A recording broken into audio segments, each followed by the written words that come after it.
Welcome to the Beyond 6 Seconds podcast. I'm your host, Carolyn Keel, and on today's episode, I'm speaking with Crystals Lockman. Crystals, who has a master's degree in counseling psychology, is the founder of Multifaceted Journeys, where they use their lived experience of plurality and healing with complex trauma and dissociation to bring education to providers and facilitate groups for plurals.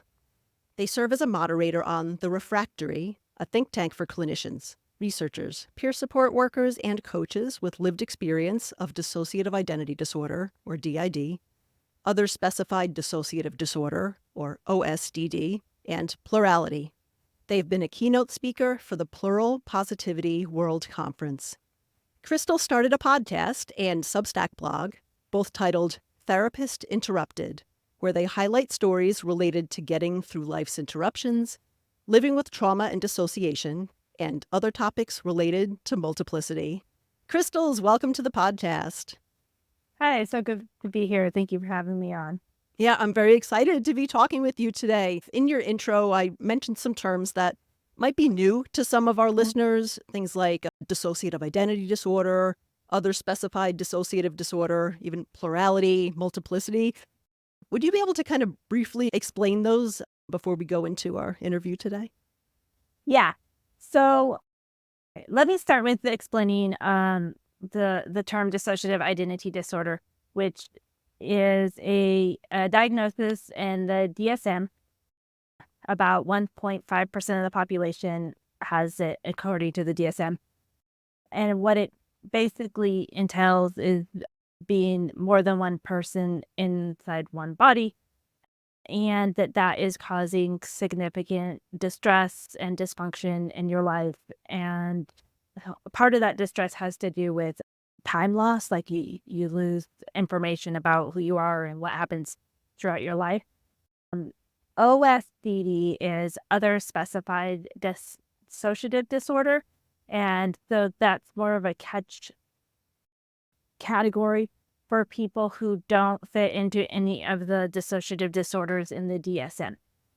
So the main thing where people don't fit in a lot of times is the time loss, which is, it was not defined as time loss in the DSM, which is forgetting beyond ordinary, like what you would expect for a person. We can go off on some of the different things, and those diagnoses is a lot of times people get diagnosed OSDD, but they actually have DID or vice versa, and there's some flow. It's complicated. And the other term, plurality, is a larger umbrella term that is used in the community of people with lived experience, and then getting to be in the larger community, which includes all forms of being plural. So all forms of being more than one person in a body, whether or not it comes from trauma, and that is not necessarily disordered, although it includes the category of people who are experiencing distress. Okay. Yeah, thank you. Thank you for that overview. It definitely helps. I know within the community there's different terminology and vocabulary that gets used, so it's helpful to have that intro. So thank you. Yeah, no problem. Yeah.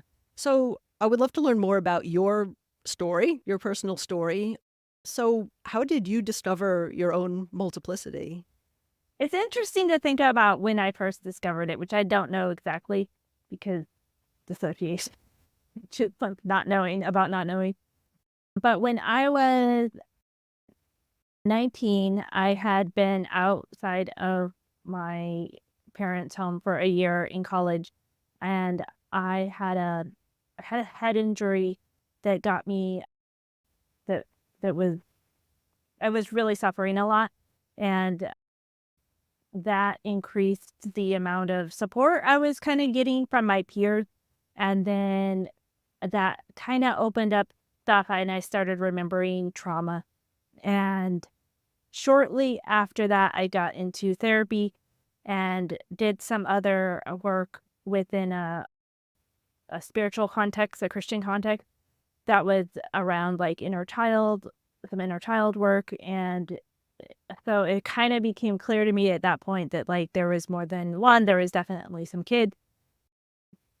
They didn't really conceptualize it as being multiple or plural or DID. And it was 11 years later that I found a community, and then I eventually found a therapist who diagnosed me with DID. And through that journey, were you working in the mental health field or studying psychology at that time? Yeah, so I in my undergrad I got a major or a minor in counseling psychology, and I also did an internship at a school with teens before, and then from there I went to graduate school and I got a degree in counseling psychology and a minor in child and adolescent development, and worked at a counseling center there, and I also worked in group homes, and I did a school-based program, so I did another internship in a school, and then eventually after I graduated, I worked as a classroom counselor. And so I got a bunch of my hours towards my marriage and family therapist degree during that time. And I was undiagnosed. I was in therapy, but most of the therapists recognized the dissociation, but they didn't recognize the multiplicity. Oh, So they knew I dissociated, and it came up like, does this person have dissociative identity disorder?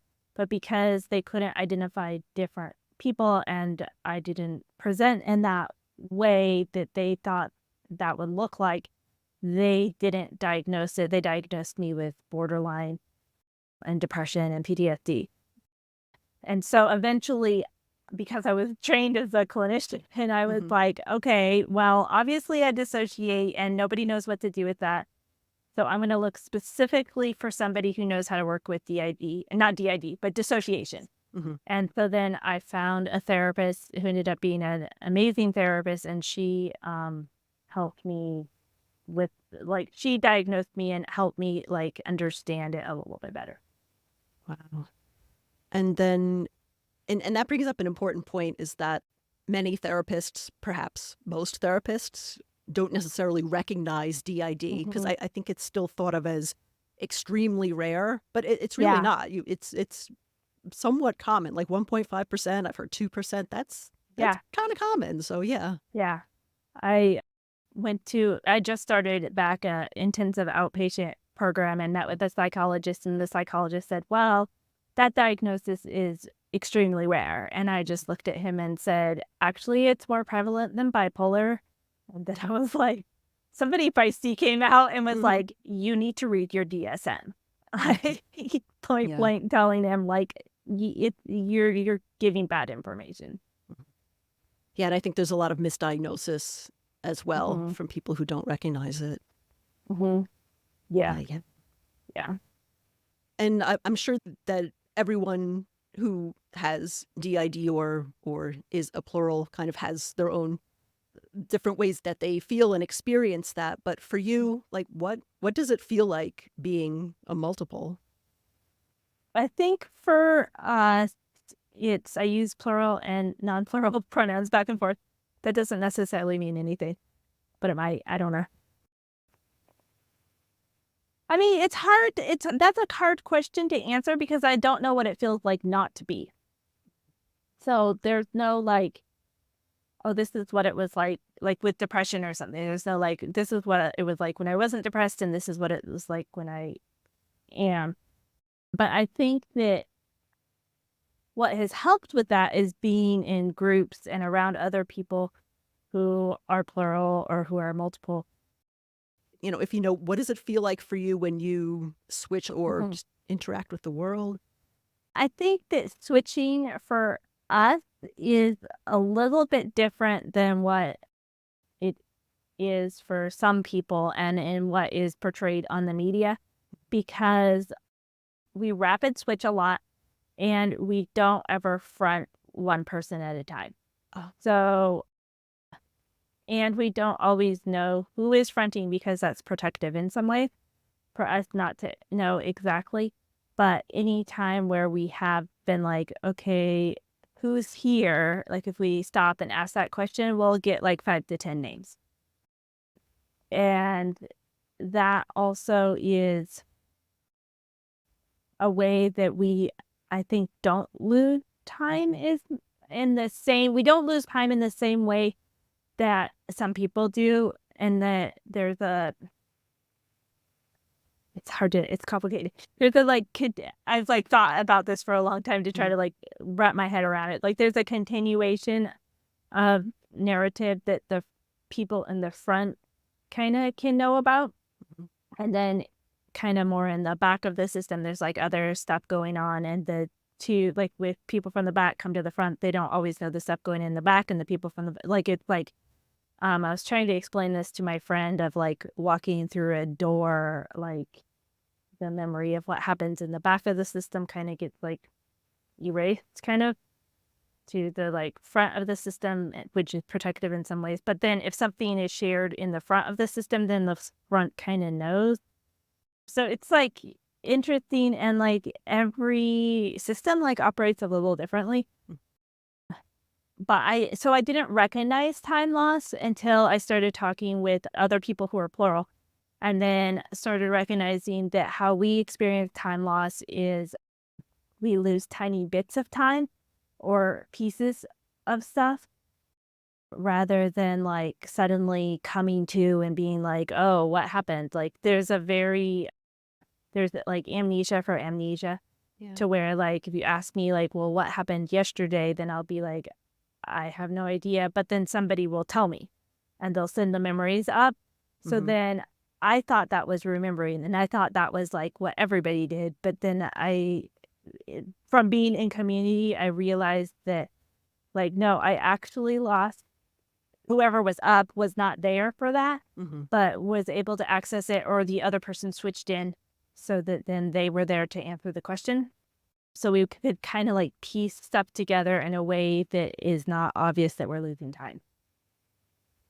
Okay, yeah, that's interesting. And as you said, everyone's experience with their own plurality is different in terms of how their people are. And when you're talking about fronting, you're meaning that the people who are literally like in the front, who are aware and sort of interacting with the world at that time. And then there are, it sounds like, other people who may or may not be able to hear what's going on. So it's almost like people on stage, and then maybe people backstage who can kind of hear, and then people in the green room who don't really know what's going on stage, and maybe a switch. I don't know. But yeah, that's really interesting. Kind of. And it goes the other way too. Like the people on stage don't always know like what's going on like backstage or somewhere else. In part, that might just be logistics because it's a lot going on all the time. Yeah. So. Wow. Yeah, well, thank you for sharing more insights into your experiences of that. So once you discovered your own plurality, you kind of started at some point your own healing journey. So I guess like, how did you find the support that you needed to start your healing? Well, connecting with that therapist really helped. She took us through an interview. I forget which one it was, a long interview. And that gave us word to talk about what was going on, because before that we didn't have the language or concepts to even be able to like explain or identify what was going on. And through working with her, we met a lot of the people in our system. And then we were going to a wellness center and started meeting a couple other people who were multiple there too. And then we started a group in our house, an in-person group in our house. This is like forever ago. And that group eventually dissolved. And then right before we started with that therapist, we found an online community, a text-based online community.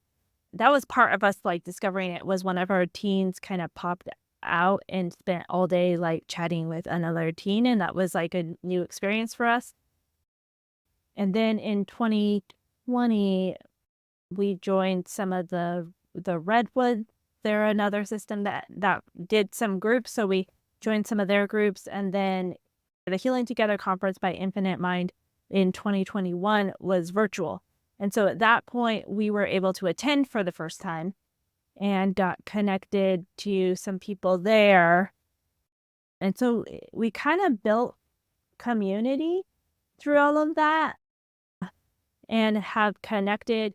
And so now probably at least half of our conversations are with other people who are plural. Almost all of our conversations are with people that we're out to. But also I want to say that we do not feel like we have found enough what we need as far as the processing the trauma, even though we have, I think, a good therapist right now. She is getting once a week consultation to try to be able to better help us. And I think we're needing some more help than what we're knowing how to get. And so that is for so many people the case, even when you have good therapy, even when you have it's just the trauma that some people have, it requires a lot for the healing.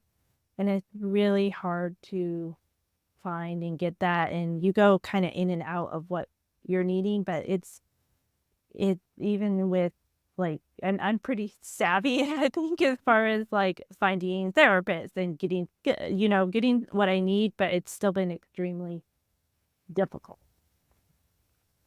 Yeah, the healing process, it sounds like, can take a very long time. And part of that is finding the right supports and how your support needs may change over time as you process. Yeah, absolutely. Yeah.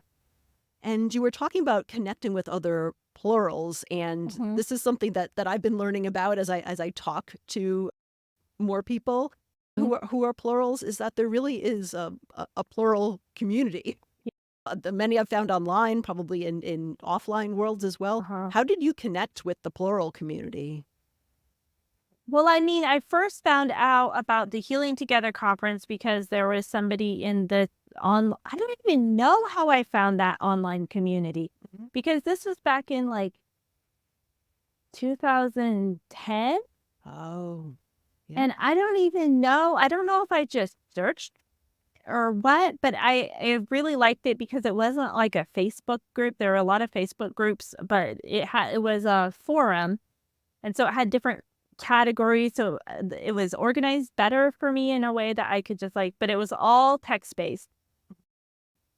And I feel like video didn't really, I guess I may be connected with the Plural Association. And I think they had their first conference in 2019. But I had already found them. I mean, the internet is how, but then I also have done a lot to create community and build community. Yeah. Wow. That's really cool. Yeah, I think I know there is or was a lot of community on Twitter and I'm sure on other social media platforms as well. But yeah, back in 2010, we had the internet, but not as many forums or ways to connect as people do now. And since the lockdowns, so many people learned how to do video that it's now. I have a Zoom account, and so I can just be okay, let's have a group. I the accessibility of peer-to-peer organizing has just exploded to where people are hey, I connected with you at this thing. Let's have a Zoom chat, and then you can do that with anyone in the world. And so I think the opportunity for community has really opened up, and also for developing one-on-one friendships. Right. That's awesome. Yeah, it's a great application of technology that we've had in the past couple of years to be able to connect. Yeah. Yeah. Yeah. And you also put together other resources that help people connect, and I'd love to learn more about that. So you are the founder of Multifaceted Journeys. I know you have a website of that name and other resources and services and supports that you offer. So yeah, tell me about that and what inspired you to create Multifaceted Journeys. So I was working for a community mental health agency as a peer supporter, And okay, let me see, where does this start? So I went to school to get licensed. I didn't manage to do that because I needed to work on my own healing. And I was unemployed for 8 years, working full-time on healing. And then I got this job and I thought it was going to be a clinical position. They switched me at the last minute into a peer position, which was a big surprise because I didn't realize that, but was the right thing for me. But then when the lockdown happened, all of our groups, because I primarily did groups, got canceled. And so we started doing one-on-one call. And then that kind of like reminded me that I like actually really liked one-on-one, and I don't know, shifted something for me in some ways. And then eventually we brought the groups back online. But as part of that, I was like, well, we need to send them something because we used to send a calendar with all the groups. So we started a newsletter. And in the newsletter, when it came to be it must have been Plural Pride. When Plural Pride came in July, I wrote an article and I came out in the article. And before that, for 2 years prior to that, I was advocating to get them to do a training on DID, which was incredibly difficult. Eventually they did one. But so I came out in the newsletter, and then I started getting more connected with like other therapists, like therapists with DID. And then I started just really wanting to do more with that. And anytime I tried to do something with it, there would kind of be this pushback of like, you're just focusing on your diagnosis. Like before I came out, it was like, well, we don't have clients with DID. They all have schizophrenia, which is curious. But then after I came out, it was like, you're focusing on your own diagnosis and we need you to do stuff for everybody. And I just started getting more like really wanting and feeling a pull towards serving that community. So I thought, well, maybe I'll go back and I'll get licensed. And so that was kind of my idea, but then there was going to be more complications than I anticipated with that. And so then I decided to start Multifaceted Journeys, and have been building that for the last couple of years, and now do several groups a week there, and also trainings for therapists. Right. So I would love to learn more about the type of services you offer through that. Yeah, I'm happy to talk about them. Yeah, absolutely. So, first of all, you support the Plural community directly through your website. Sounds like through building that community. Could you tell me more about that?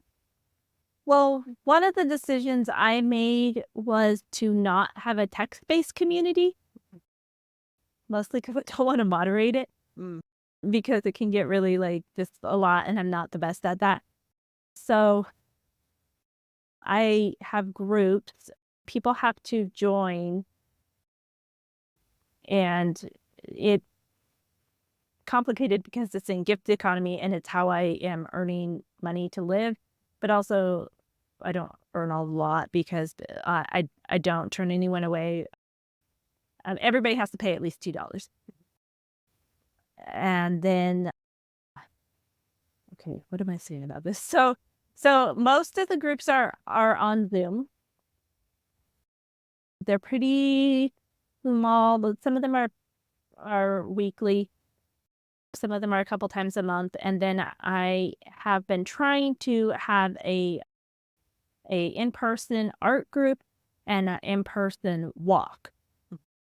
And that has been very slow to take off because in part because I'm not super good at advertisement and that side of it, because I'm just trying to I'm like one person trying to run a whole wellness center out of my pocket practically with no finances. So it's been a lot and it's been a journey, but some of the groups have now been around for 2 years. And so that's pretty amazing. I would love to build more in-person stuff, which is part of why, even if it's just one person, I hold those groups, because it's like the world needs it, but the world isn't quite ready for it. And so I'm like, we have 1 or 2 people that come, and it's like, this is important work that I think is valuable. And so I will keep doing it. As long as it feels like in alignment for me. Yeah, and I can talk about some of the other groups as well if you're interested. Yeah, absolutely. Because you support, other people who are plurals. As part of those support groups, is it mainly peer support and community, or do you provide counseling services directly to people who are plurals, or help them find therapists who are educated in plurality? Well, originally, it's really interesting when I think about this because this did not actually take off. Mhm. But originally, even like the underworking title of my website originally was How to Find a Therapist. Mhm. Because there's a huge need for therapists who can help treat DID. And there's not a lot of resources. It's super hard to find somebody. And I mean, half the time you have to end up training them, which is just where we're at. Yeah. So I saw that nobody has a job helping people find therapists. Like I've never heard of anybody actually having that as a job. Mhm. So I thought, oh, well, I'll do this and try to fill this need. But people have taken me up on it. Mhm. It helped a couple people find therapists, which is like a coaching service where I meet with people, talk about what they're looking for, what they're needing, and then I either give them direct referrals or help them go through the process of finding referrals. And then we talk about it. Like, how did it go meeting with the therapist? I give them questions to ask. I also have a video on this. So I don't do therapy because I'm not a therapist, and I think a lot around like where those lines are. Sometimes I think they get a little blurry between like coaching and therapy and either direction. But I try to be really clear that I'm not doing therapy. I've had people come to me who basically wanted me to do therapy in kind of an undercover way, and that was not something that I was going to do.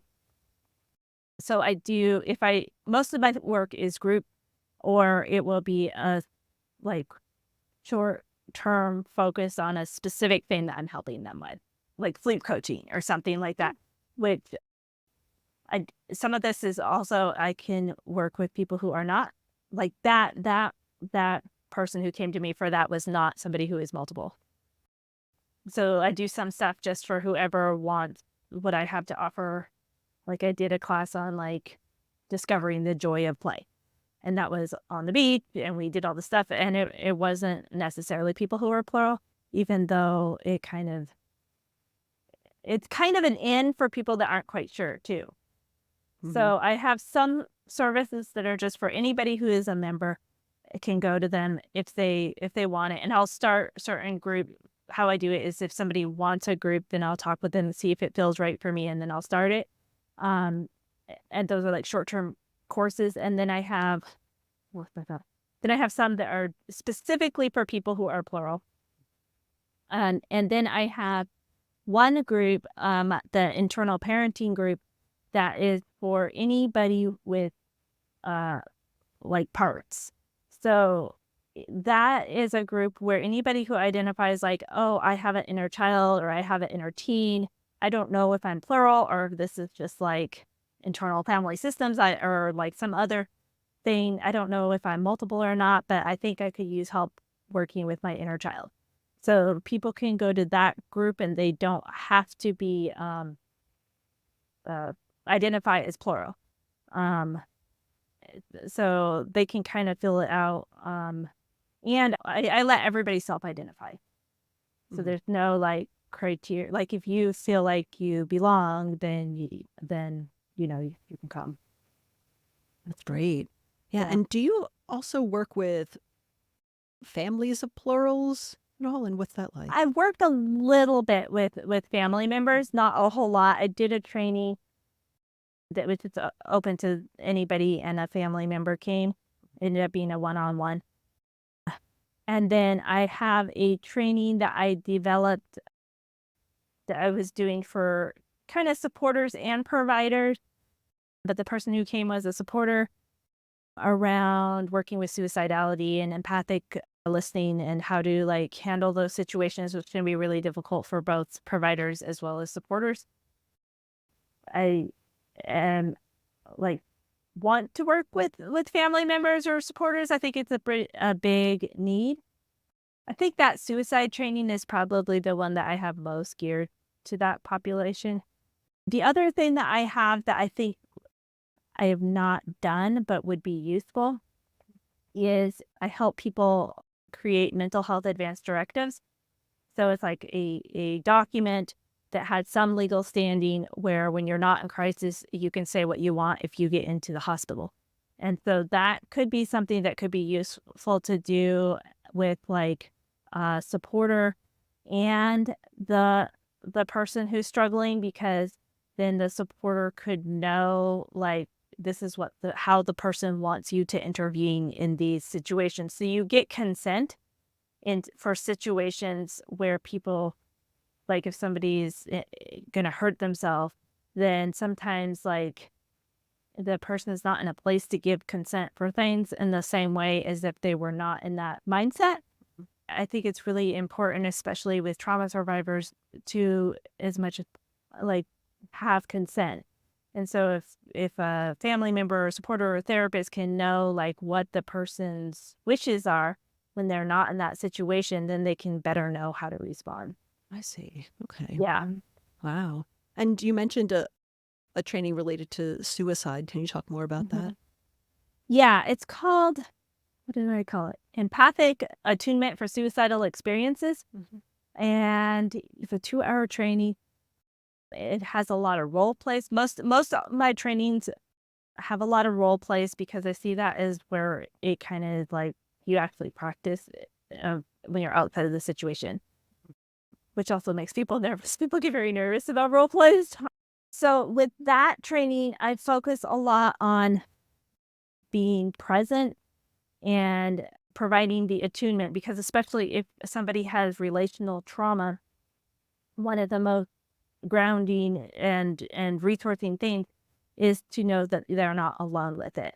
And so people will be like, well, I can't fix it. I can't, like people get into fix it mode and they get really scared and they don't realize that just you being there is doing something. So that's a big part is teaching people how to ask questions, how to sit with stuff, how to be with somebody who's not talking, how to like resource. And then the other big part of that is around boundaries, because a lot of people who have complex trauma and really difficult situations will be chronically suicidal for decades. And so that's not something that people can sustainably. And almost every suicide training will teach you, like, don't ever leave somebody who is suicidal by themselves. But what I've seen happen, not so much in talking with people in the plural community, but more in my own experiences of like having been hospitalized and talking to other patients and just having a lot of friends with mental health issues, is what happens is people do not set their own boundaries and completely burn themselves out, and then they leave the relationship because they can't handle it sustainably for decades. And so for me, it's really, and I personally had that happen where I've lost friendships and stuff where people did not set their own, take care of themselves. People didn't take care of themselves. And so I'm pretty passionate about helping people like recognize when they can and cannot be there for somebody so that they can show up over the long term and do it in a kind and supportive way too, but also realizing your limitations. And so that's heavy and hard for people to think about, because you don't want to think about leaving somebody when they're really suffering because of something that seems much less important and is probably less important. But also, like, I have known so many people that have lost all their relationships because of this, and then they're just alone. They don't have anybody, and it's tricky. It's hard. Yeah. That's really important because I feel like, certainly nowadays that everyone knows someone who's in some sort of crisis or has been in some sort of crisis themselves. And we just don't learn as people who may know someone who's in crisis what to do. And, so I think I could totally see how people try different things, or they get into fix-it mode, and then they kind of burn out and they don't hold their own boundaries because they're so concerned about the other person. So that's just really valuable for you to be able to kind of share with them, like, what support they can reasonably give and how they can take care of themselves at the same time. Yeah. And sometimes support looks like, I have to work right now, but you can sit in my living room. Sometimes it doesn't always look like the intensity that we think of. Yeah, even small things, even just someone knowing that you're there for them and that you care for them and you're thinking of them can be a type of support. Yeah. So yeah, those are a lot of really valuable services and supports that you offer to the community and the friends and family and everything. That's really great. I wanted to ask you, because when I talk with people in the plural community, sometimes this comes up, whether it's through the media or just like sort of common assumptions that people have about dissociative identity disorder or plurality. I think people kind of get a lot of stereotypes and misconceptions. What are some of the biggest misconceptions about multiplicity that you've either heard maybe in your interactions with people, or just ones that you hear a lot that you have to kind of debunk with people? Well, the biggest one is the one I already mentioned, which is that it's rare. Yeah. That's fairly, I mean, DSM stats are good at debunking that one, which I'm glad that the stats line up with that. But that is one that is like pretty prevalent, like extremely prevalent. So helping people understand that, and that it doesn't always look like what you think it looks like. So I mean, that would be the other one, is that you may or may not be able to recognize it. You may or may not be able to like recognize switches. Even close friends can't always recognize that. Just the level of masking that happens, and looking like you're one person, the amount of energy that people unconsciously, mostly I think, have learned to do, that it's not, most of the time, it's not something that you would recognize. Another thing is, well, the stigma is one. Some people don't understand how much stigma there still is around it. So they will like not always realize that outing somebody as being DID, it could be a problem. But people still lose their jobs and relationships and education. Like, there still can be consequences. What was another one?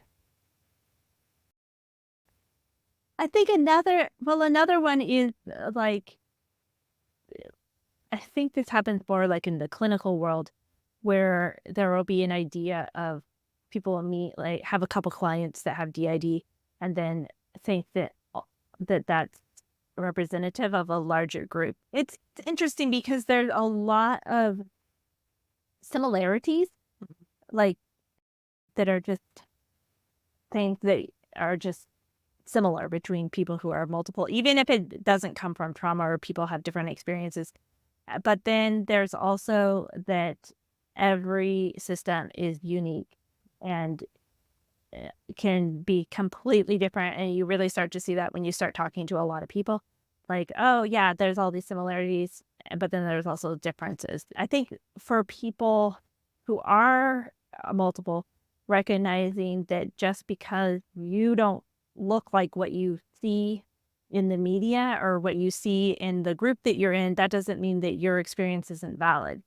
Because stick around long enough and you'll probably find somebody else who has a similar experience.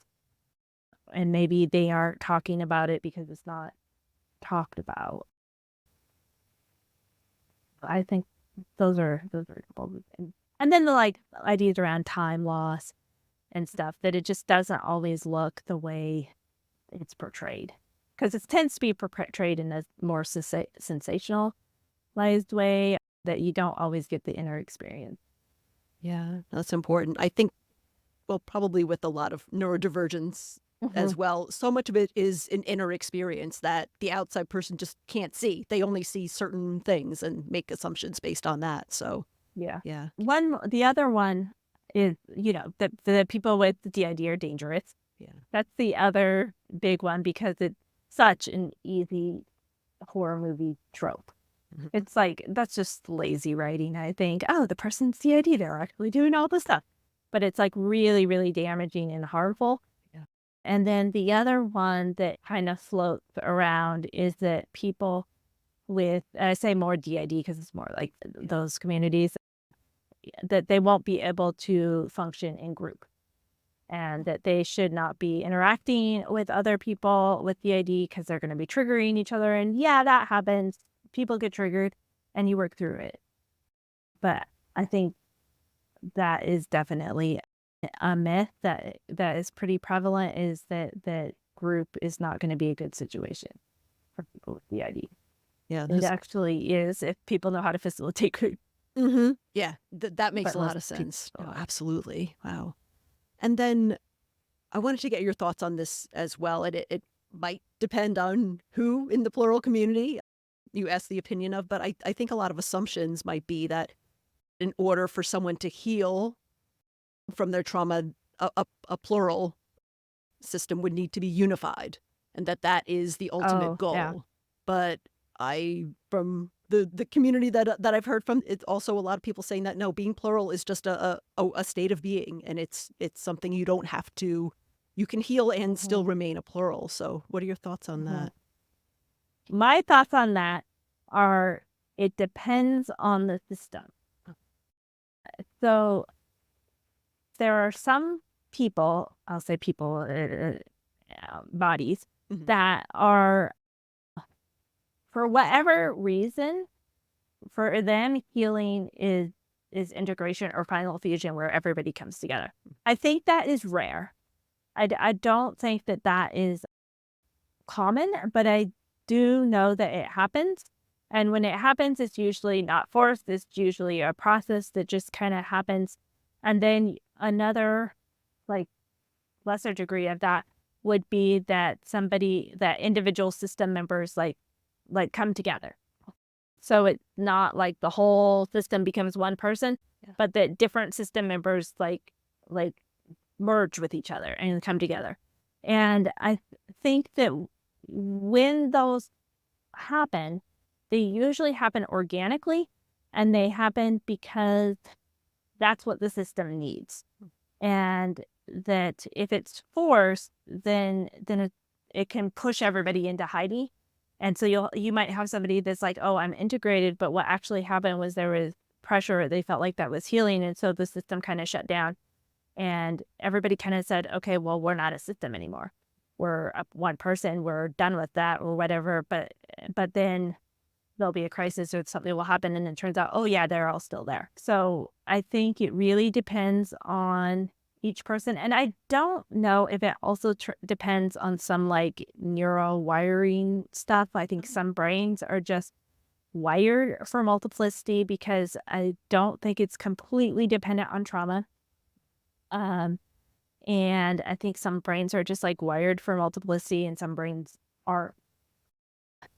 And so I think it's whatever is healing and best for that system. And I think it can also be like where people be like, oh, well, they had another split or they have more people now or something, and see it as a bad thing. And it's like, well, it what the system needed to do to cope with the situation they're in now. And so that was like we had in 2020, we had one of our two of our people kind of became 4. And for us, it was like, great, now we got more adults who can like help out with some stuff. So it was like, oh, okay, we needed that. There was so much pressure externally of what we were dealing with that we needed that. And then right now our system is going through a whole shuffle where we don't really know exactly what's going on and everything's like weird right now.